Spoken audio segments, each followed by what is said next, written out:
Namaste, Soul Circle. I'm Candace. And I'm Steven. And we're Arcana, Mind, Body, Spirit here in Toronto, Canada. And today we are discussing our third energetic center, the Solar Plexus Chakra. We will be exploring its principles and asking each other prompts based on where we feel we are at with our own solar plexuses. Are you spinning in full confidence and sovereign in your identity? This is going to be juicy. And lastly, we're going to give you methods of improving your energetic relationship with your own solar plexus chakra. So, be sure to hit subscribe and the notification bell so you don't miss our other videos this week to really unlock the potential of your solar plexus. Let's go.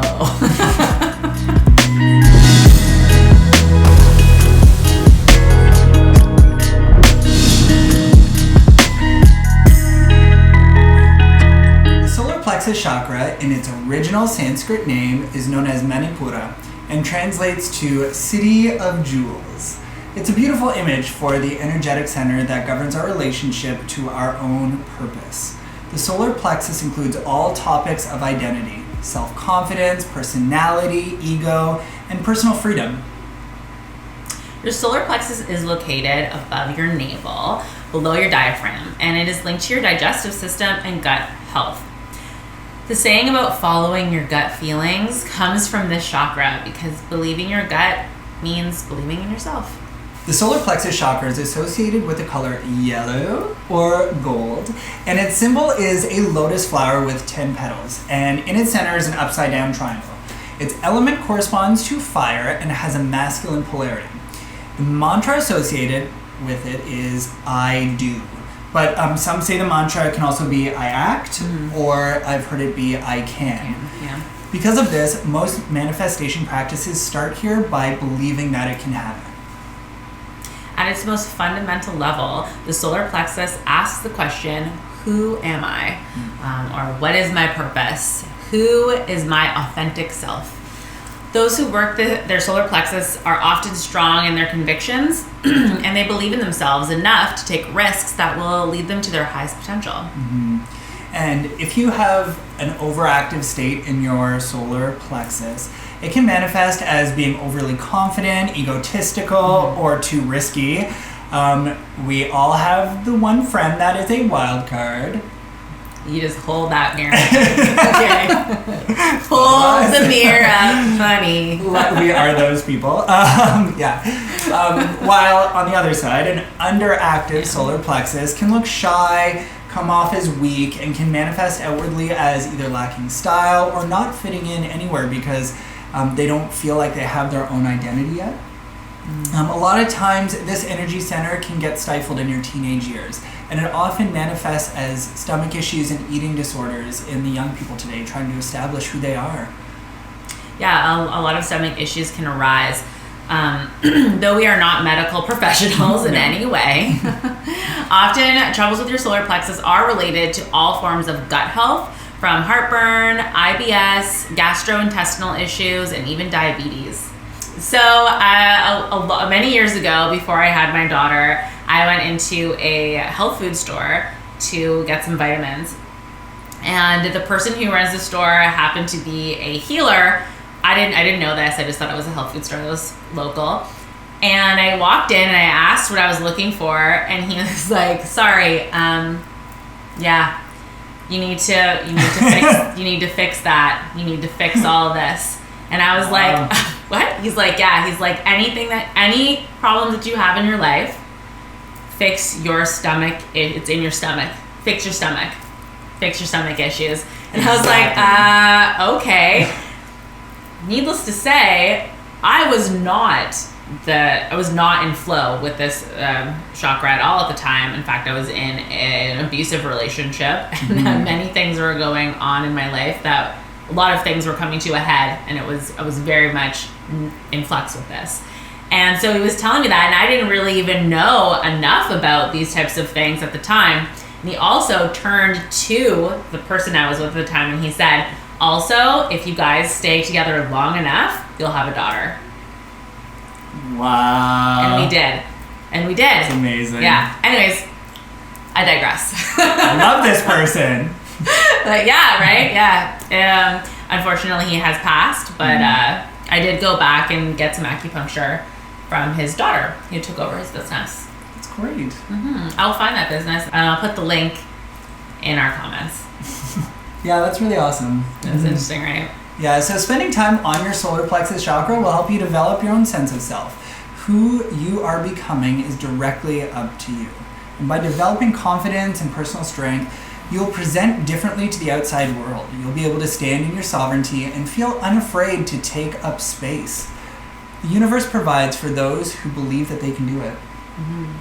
It's our belief that when your solar plexus chakra is in flux, your personal power has been muted. I know that's how I felt personally. This is the chakra that begs you to stand up. When you declare what you intend, the universe hears you and responds. Those who do not state their intentions will never be heard. So, let's uncover our relationship with our solar plexus chakra, shall we? It is soul search time. Let's do it. So as we go through these questions, please feel free to comment below with your responses. We'd love to get to know you guys. I want to hear what everyone else has to say too. Yeah. Okay, so the first one we're doing self-worth. Okay. So, Stephen. Darling. How strongly do you value yourself? Oh my gosh. I am my own greatest treasure. I really do believe that. And I'm not saying that in an egotistical way. I know there's a lot of work that always has to be done. But I believe that like this is my vessel, my temple this time around. And I have been through a lot and I've achieved a lot from that. And I'm very proud of myself. I am my greatest asset and value. I am the treasure, darling. Yes. What about you? I would like to mirror that. I would like. I want that too. It's definitely a work in progress. I do value myself. I do. I think that from having so many years of not valuing myself, be it from being in a society that how I grew up and where I grew up and the spaces that I was taking up space in, I didn't value myself. I was not told how to value myself. I was not told that it was worth the time to value myself. Yeah. The traumas that have taken place in my life also built that up even stronger in me. So it was really hard to value myself, to be my greatest ally, to be the greatest cheerleader for me. And I remember we had a conversation about like, if you needed to do something, are you saying, okay, Candace, you can do this, like just push a little harder, blah, blah, blah, or are you finding something externally outside of yourself? Right. And for a long time, that's where I found I had to find strength outward because I didn't have it inside. So I do value myself. It's just funny and it makes me want to laugh because it almost feels like it's not real. I know that it is, but there's still a part of me that's like, I value myself. Right? I value myself? Yeah. But I do. I am there. And you've come such a long way in your own personal power and the Yeah. space you take up in the world. You definitely are in a different space. Yeah. Okay, next. All right. So the next one is about self-esteem. What things are you the most proud of having done in your life? Survived. I am so proud of myself that I am not the person that I think I was supposed to be. I feel like I have rewritten, I took a script that was supposed to be my life and I was like, no. Just ripped it up and threw it off a bridge, lit it on fire. Yeah, I constantly find a lot of personal strength when I think of where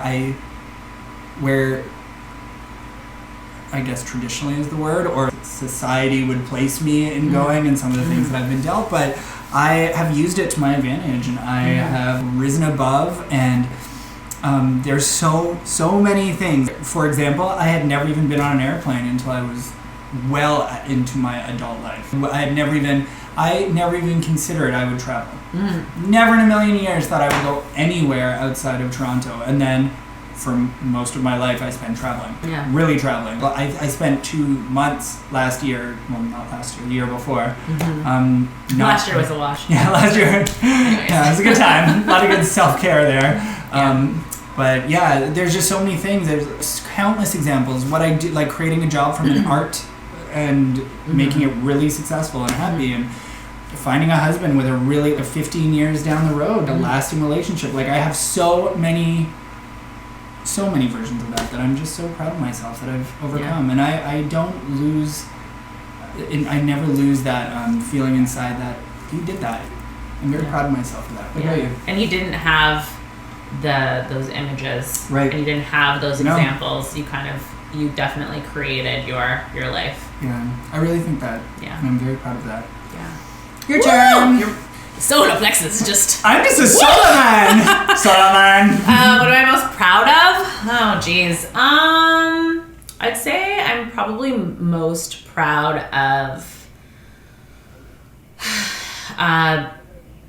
being a mom, doing it on my own, getting it done. I look at my daughter and I just see how happy and healthy and well balanced she is. Yeah. She's strong. She's amazing. She has so many things. There are so many reasons that maybe she could be a little bit, have some troubles or like needing some supports. And I mean, I've taken her to family counseling, and then they're like, I just took the last sessions by myself because she didn't need it. She good. So I'm proud of myself for the work that I have done that makes me able to see the things that, see the things that have actually come into my life because of the work that I have done. Because sometimes it's really easy to just take it for granted and kind of forget about it. And then, you look around and you're like, oh, wow, my daughter's really adjusted and she's okay. She's not fulfilling any negative stereotypes. And like, oh, this is actually working out really well. Or, oh, look at these relationships. And wow, look at these people that are around me that love me and that these chosen family members that I have in my life.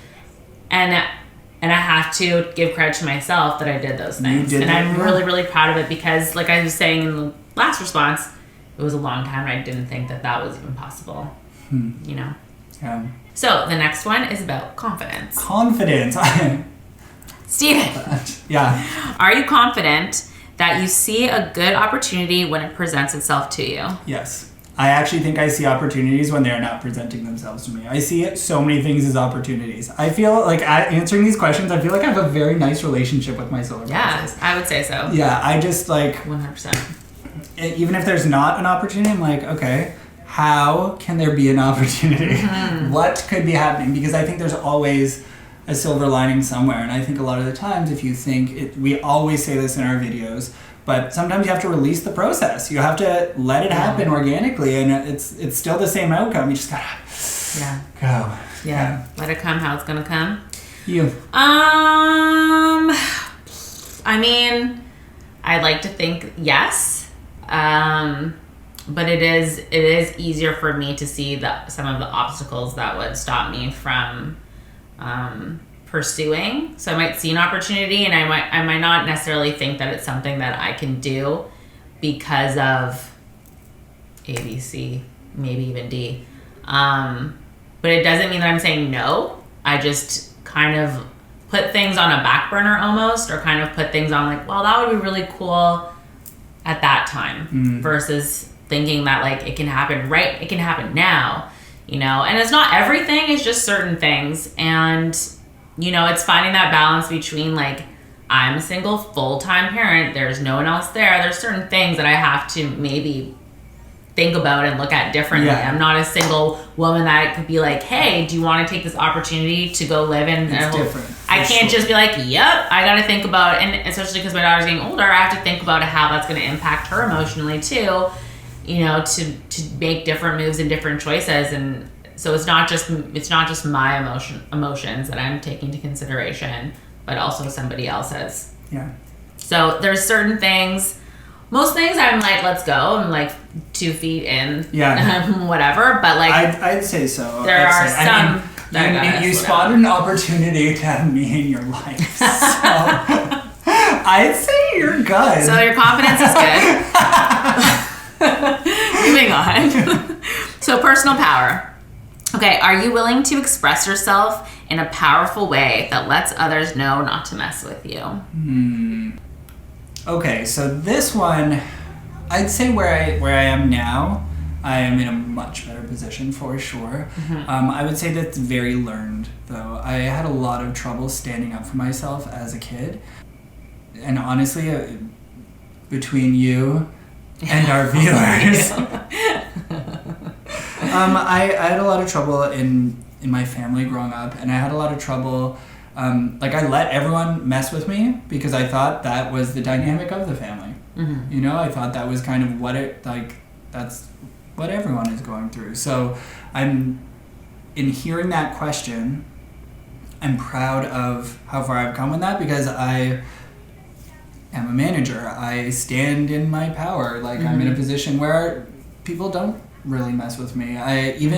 Even as a proud gay man, for the most part, I don't often mute who I am not that much at all. So I think that's more of an introspective of how far I've come, if anything. Yeah. What about you? I would say definitely in most aspects of my life, yes, especially in workplace. You are one of the best I've ever seen at that. I don't take any. I won't be doing that. I've literally heard her say that. I know. I want you to know I won't do that. I have no problem saying that. I have no problem. I will go to I don't care, the head of whatever organization I work for, and I'll look them in the eye and say, no, not me, not today, not this girl. You're going to have to go find someone else for that. Yeah, no, I don't. I do not at a workplace at all. And I think in most places, I don't think that usually if anyone has ever tried to test the waters in that way with me, I have no issue with saying something. no issue whatsoever. But in romantic relationships, I feel like there's more leeway for sure. Yeah. There's more leeway for mess with you. I mean, I don't know if anyone's messing with me, maybe, but there's a lot more things that I'm willing to accept or was willing to accept because those are in the past. Yeah. Now I can see that being more about making compromises versus someone messing with you. You know, I think you're in a different place. I'm definitely in a different place, so it will definitely be different in the next relationships that I'm in. So the next question is freedom of choice. Do you exercise your freedom to choose to be yourself at all times? Absolutely. Okay, so again, kind of the last question. Proud gay man. No one is going to tell me to not be a proud gay man. Yeah. I'm gonna wear my ring. Even when Clint and I travel, I'm not going to say that we walk around making it. We're very respectful for the places where we are. If we're in a space that is going to have issues with same-sex couples, we're not flaunting it. But am I whining and dining my husband? Yeah, absolutely. I'm totally okay with who I am. I'd say again, as a teenager, I did have trouble with this. I would be very afraid, what if they find out I'm gay? What if they, maybe I should not be this person? But honestly, nowadays, if you're gonna have trouble with me, then there's going to be trouble for one of us, because we're gonna talk about this. Something's gonna go down here. I've been to many hetero sexual kind of spaces, and I mean, Britney Spears comes on and I'm sliding down your leg like a snake, so, right? And we're against the wall dancing. Yeah, so.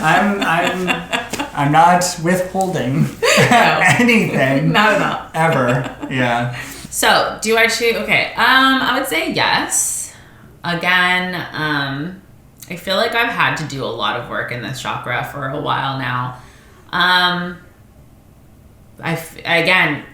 I was a person of color in predominantly white spaces. I wasn't able to be myself because I had no sense of self, because I wasn't allowed to be myself. Like, it was just like it was just like a cycle. And like, you know, like, who was I? I was not enough over here in this group, but I was, you know, just enough, but not quite. Like, it was just always kind of being visible, but being invisible at the exact same time. And I definitely know that I have privileges of being a light skinned Black woman, or biracial Black woman.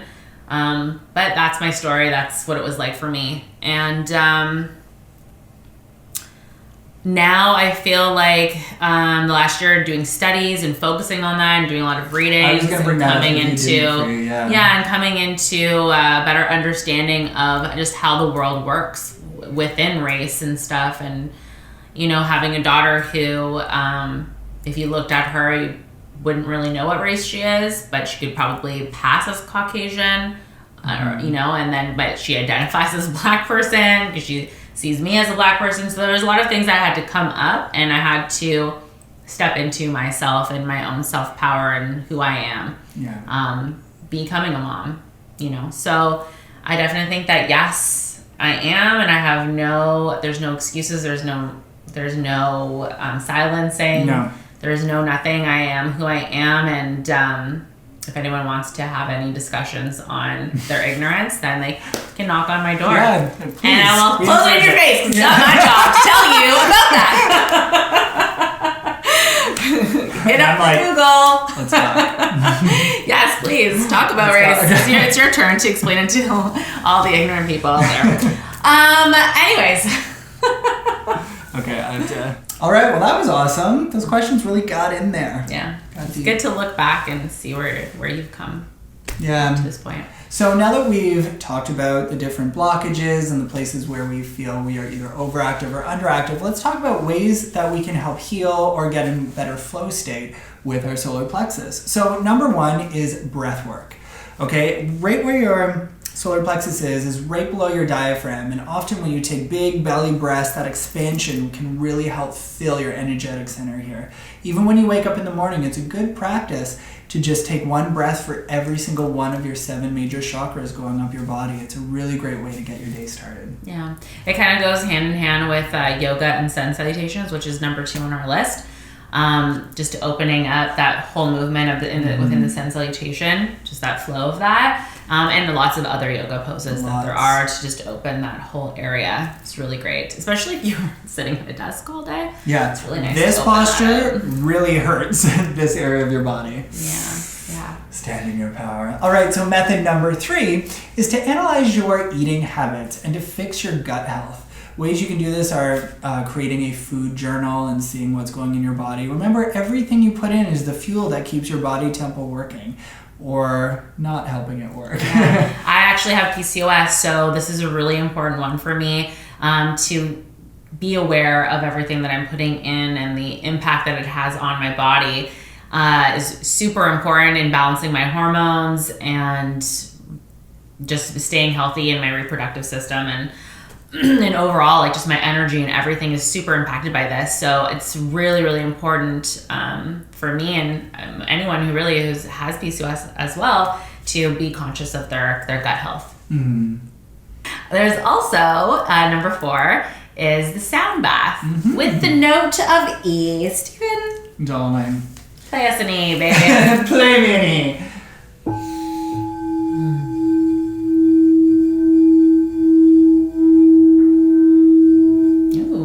Feel that right in the chakras. It's nice. Yeah.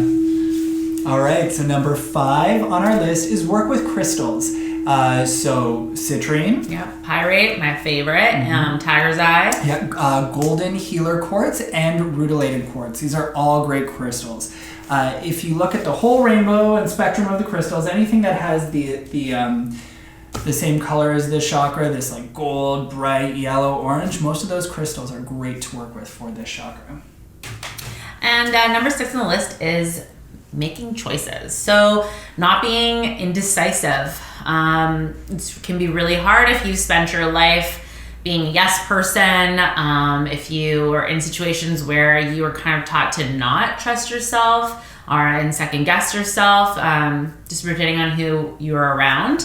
So start small, because making choices for yourself, hearing your internal voice and trusting your gut isn't always easy. So we have to start small sometimes, and then you'll find the easier it gets making small choices, you can make bigger ones. And when you're faced with something really big or substantial in your life, it won't be as scary, and you feel more grounded and feel more secure in the choice that you choose for yourself. So number 7 is working with affirmations. So saying things like, I am strong, I am capable, I have purpose. These are all things that are really going to help you grow that self-confidence within yourself. If you are not someone who's used to working with affirmations, it might seem a little bit put on or, I don't know, dishonest maybe at the beginning. Mm-hmm. But the longer that you do them, the more you start reprogramming those places in your mind that need reprogramming, because you are strong, you are capable, you do have purpose. So by saying these things, your mind starts changing. I kind of mentioned that earlier in one of our questions that we spoke about, feeling that I deserve all of the things, and there's still a part of me that's like, yes, I value myself. Yes, you just have to really keep on doing it, mm-hmm. and it does become part of you. And what happens is you start to notice how you do bring so much value to everything around you. You start to notice it, and then you can actually believe in it. Yeah, 100%. Yeah. And lastly, we're going to talk about the different scents and essential oils.